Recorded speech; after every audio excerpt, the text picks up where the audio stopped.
I thought I would only have to make one video about Donald Trump's disaster cabinet meeting today, and that's because he fell asleep. What else could get worse than Donald Trump falling asleep in the middle of a cabinet meeting in which he spent about 10 minutes talking about how great his health was? Well, questions is what could make it worse. Questions from reporters confronting Donald Trump over he and Pete Hegseth's war crimes. And when Donald Trump was confronted over those war crimes, as you would expect, he melted down, immediately shifting blame and then losing his mind and swearing at a reporter. We are going to get into our dozed off president losing his damn mind. But before we do, if I could quickly ask you to leave a like on this video. And if you haven't already and you enjoy our channel, to hit that subscribe button because it goes a long way in supporting our work. Now, the first question, for some reason, was not about Trump's war crimes. It was actually about Tim Walz. And for that reason, Donald Trump jumped off into a really racist rant. So I want to start there before we get into the question that really set him off. Okay, there's something wrong with him.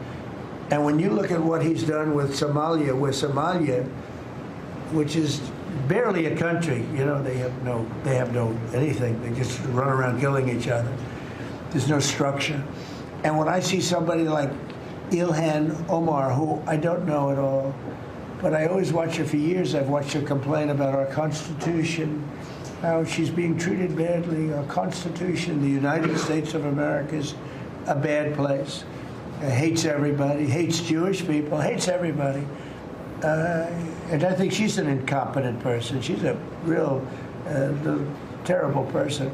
But when I watch what is happening in Minnesota, the land of 1,000 lakes, or however many lakes they have, they got a lot of lakes, but this beautiful place, and I see these people ripping it off, and now I'm understanding, and you're going to look at that, Scott, I hear they ripped off Somalians, ripped off that state for billions of dollars, billions, every year, billions of dollars, and they contribute nothing.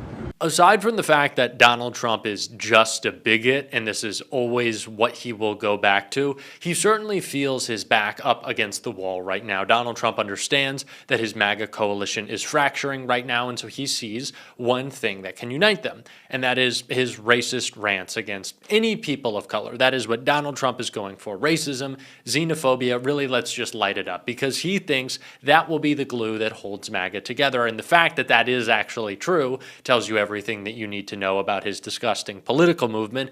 But right now, it's kind of not. Sure, it's going to excite some people in the base. You can throw red meat to the crowd on Twitter. But what the Republicans in Congress want to talk about, who Donald Trump is worried about most, because surely, of course, the base is breaking off, but the Republicans in Congress, that's his biggest fear. They want to talk about Pete Hegseth. They want to talk about these war crimes. They want an investigation that Donald Trump is terrified of. Now, it may start under this current Congress, but what I can tell you is it will finish with Democrats in the majority. And those Democrats, yeah, we know what they're going to do, because Mark Kelly is telling us before we get into the question about those crimes that Trump was asked. I think this is what happens when you put an incompetent individual in perhaps the second most important job in our country, the Secretary of Defense. Pete Hegseth had no business being nominated. Republicans in the Senate should not have confirmed him. And he's been there for less than a year now, maybe 7 or 8 months. And this is the result of incompetence at the highest level. Here's a guy runs around on a stage talking about lethality, warrior ethos, killing people. The president even echoes that. We're going to kill people. We're good at this in the military. We have the most professional and capable military this planet has ever seen. But when you have leadership that speaks in those terms, that aren't talking about the things that really matter, like training, what kind of combat power do we have? How do we make our military more efficient and effective?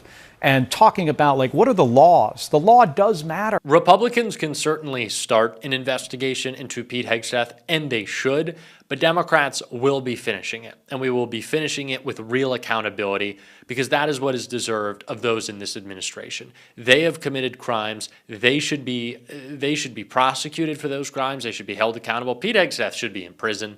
Like, let's just be real. That is the outcome that should befall Pete Hegseth. He should not get to shitpost his way out of this, change the name to the Department of War or the Department of No Responsibility. It doesn't matter. Pete Hegseth should face accountability. Donald Trump understands that's something that he might face, and it's the reason why he is obviously trying to pivot, push blame, deflect as much as possible, and also just yell at this point. I wanted to clarify something that you had said on Sunday regarding the boat strikes near Venezuela. You had said that you didn't know if the second strike on that one boat had happened, but you wouldn't have wanted it. Now that your administration has acknowledged that it happened, do you support that second strike? And Mr. Secretary, I want to clarify something you had said in an interview back in September, I believe on Fox News. You said that you had watched that strike live on television. In real time, did you know that there were survivors after the initial strike?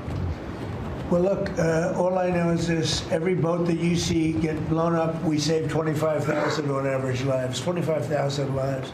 They've been sending enough of this horrible fentanyl and other things like cocaine and other things, but fentanyl right now is the leader of the pack, to kill our entire nation. Because a little speck on the head of a pin can kill somebody. It's very dangerous stuff. I know so many people where their sons were drug addicts. They had one little sample, and they died. They died. They couldn't believe it. As far as the attack is concerned, I still haven't gotten a lot of information because I rely on Pete. But to me, it was an attack. It wasn't one strike, two strikes, three strikes. Somebody asked me a question about the second strike. I didn't know about the second strike. I didn't know anything about people. I wasn't involved in it. I knew they took out a boat. But I would say this, they had a strike. I hear the gentleman that was in charge of that is extraordinary. He's an extraordinary person. I'll let Pete speak about him. See a killer. Come on in. Just come on in. 11,888 murderers. Many of them committed more than one murder. He allowed them into our country, totally unvetted, totally unchecked. But he also allowed drugs to come in at record numbers. And hundreds of thousands of people a year died. And we're taking those son of a bitches out. Yeah. Thank you so much, Mr. President. We are going after those sons of bitches, Donald Trump says. And it's an interesting way to approach this deflection, considering that Donald Trump actually did pardon a drug trafficker, the former president of Honduras, who was convicted of those crimes of poisoning Americans by a jury in the United States. 9 Americans. And yet Donald Trump says that he's going to get tough with the innocent fishermen on boats in the Caribbean. Those are the sons of bitches that the swearing Trump decides that he is going to be going after. But Donald Trump doesn't know who those people are. If he did, if they had evidence to support their claims that these were narco-terrorists, as they are claiming, where is that evidence? Donald Trump held up a photo of MS-13 written, photoshopped onto the knuckles of Abrego Garcia to pretend that he was a gang member as justification for sending him to a foreign torture prison in a country he had never been. That was what Donald Trump did. Used a photoshopped image. So if Donald Trump can't even come up with that level of baseless evidence, fabricated evidence for the people who he is murdering in cold blood on international waters, then why are we to believe that these are sons of bitches? These are just random, innocent people who Donald Trump and Pete Hegseth have killed. That's it. They have no evidence to suggest otherwise, or else they would have shared it. But they haven't, and they won't, and they need to be prosecuted, which is exactly what Sheldon Whitehouse, one of the best senators who's been holding Pete Hegseth accountable, and of course, Lawrence O'Donnell, we're talking about in this clip right here. Senator, let me begin with your former prosecutor's role here, and what you see in this, this point. Is it possible to commit a war crime if there isn't a war? What do we call it when there isn't a war? I guess the common word would be murder. Is that what you see here? I don't know enough about the circumstances to, make a final legal determination. But for Pete's sake, you've got people whose boat has been blown up. Whatever they were doing has now ended in an explosion on the water, and you now have 2 survivors in the water. even when you are at war, a decent nation goes and rescues the survivors and then treats them as prisoners of war, even in a war situation. In this case, I mean, to make a Hollywood reference, when the bad guys are machine gunning the survivors in the water, it's not Americans in the movies. It's the bad guys. And we are on the wrong side of this if we're blowing up survivors in the water rather than trying to send rescue. Yeah, the people have been referring today to the World War II case, Heinz Wilhelm Eck, a German U-boat commander, who got the death penalty for this at the end of World War II because he did that. He was killing survivors in the water.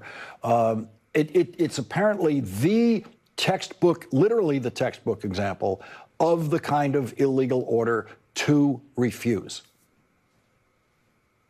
Yeah, and I suspect, I haven't looked into this, but I suspect that that's actually part of the training that people get in the military, and particularly once you get up the chain of command to officer level and you get more scrutiny and you're responsible for more decisions, that it wouldn't surprise me if people in that chain of command had been taught the lesson of that Nazi U-boat commander's decision and the consequences that he paid.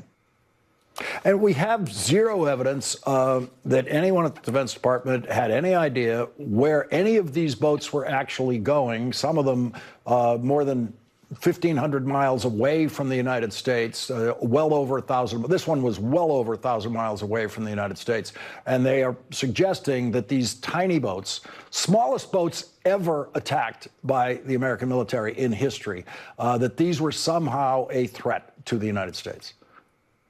Yeah, and if you put it in context with the conviction of Mr. Hernandez for taking bribes from and facilitating drug traffickers, the case of that he was convicted in was responsible for more than 500 tons of cocaine coming into the United States. This is what accountability needs to sound like from Democrats. No beating around the bush. No, we don't know. Well, maybe Pete Hegseth, he could have possibly. No, he's a criminal.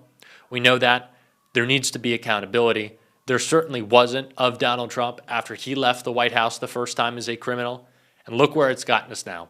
Hold these people accountable. It is the only way. We are certainly going to be talking about that on this show every single day. If you want to support that, as always, you can hit that subscribe button, leave a like on this video. If you stuck around to the end, drop a blue heart in the comments. Keep on fighting, y'all. And I forgot to mention, if you want to support the show in another way, you can hit that link below. Subscribe to my Substack. It's a great way to support the show, becoming a free or paid subscriber. Keep on fighting, y'all. Don't let them silence you. And until next time, I'll see you soon.